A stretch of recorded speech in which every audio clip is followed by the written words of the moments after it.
So to put it blunt, get straight to the point with this review slash rant, whatever you want to call it. Unless Ultear is either in a different realm and that's a different person entirely, maybe it's from a different timeline, or maybe there's some sort of magic that's allowing her to temporarily look this way, this chapter is bullshit. Now, for the most part, a lot of this chapter definitely in the beginning was just like small little setups and kind of showing a little bit of advancement, mainly Mavis coming up with some sort of plan or whatever, or what must be done, and I'd imagine it's something like a big sacrifice. Maybe what she was thinking when she was pondering is that she has to use the Lumen Histore, you know, the fairy heart, in order to take Zeref out. That's the only way. Because she says something along the lines of, for the sake of defeating Zeref, what I'm able to do is, and then it stops. So it's possibly that she needs to show up in front of him, sacrifice herself, something along those lines. And a little bit of the chapter actually had some pretty awesome stuff. A little bit of nice setup with a lot of crime sorcery returning, pretty much the entirety of them. Yeah, Melody showing up in the Juvia and Gray and Leon fight. I was like, yo, we got crime sorcery showing up again. That's pretty hype. Getting more of the major players back in here. And you even got Jalal showing up with Erza and showing that he's grown as well. The time skip did him some justice. He's like, I'm not running anymore. I'm not fleeing. I'm not hiding, nothing like that. I was like, yo, good shit. Jalal on the scene, and already we're seeing some of the advancement and character development for him. And I pretty much called it, which it was kind of obvious with Dimaria's power, that she's able to stop time. And if you know anything about time and you know anything regarding Fairy Tail, that was definitely one of the things about Ultear, that she, you know, can manipulate time with certain different magic and stuff like that. So for her to be involved in this fight, it kind of makes sense in that regard. But honestly, her being back in that young form takes away from everything I felt. Like when I legit had some strong feels and I had a little tear coming down my face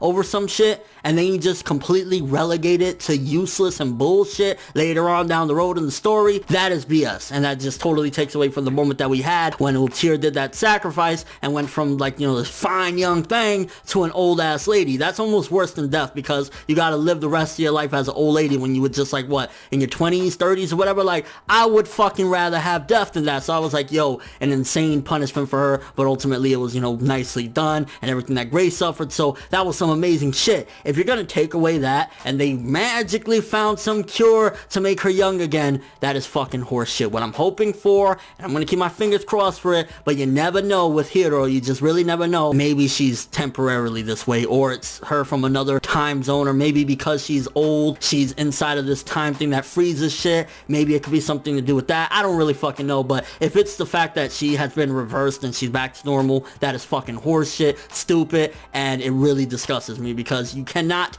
make such an impactful and emotional moment and completely flush it down the toilet like that by bringing the character back into her prime and normal state after she was just an old fucking lady. Like, how you go from a wrinkly fucking vag to all of a sudden you back to good again? What the fuck? I did notice she had like some orb around her, like she had like some circular thing under her arm. Maybe it could be due to that as well. There's a couple different possibilities. I'm gonna hope for any one of them other than the fact that she's back to normal, or Hero completely forgot that she was old. That would be fucking hilariously bad, but you never know. So yeah, the Dimaria fight is kind of heating up, and the fact that you have a more credible opponent, Ultear, there as well, that's alright. I mean, granted, Dimaria's power kind of reminds me of, like, you know, a million things we've seen before, like Goldo from Dragon Ball Z, how he could stop time by holding his breath and shit like that. She was a little bit broken, so you need to bring somebody in that's broken as well. But yeah, again, that ending just totally destroyed the chapter for me. It's like, I'm happy that she's back, but come on, you're completely taking away from the impactful moment that was Ultear's sacrifice. Let me know what you guys thought of this chapter though. What do you think about the ending? That was the most controversial thing about it. To me, I think it's just straight up BS. There better be a great explanation for this. If not, I'm calling super BS on that. And what do you think about Crime Sorcery's return? Jalal seeming to already have development,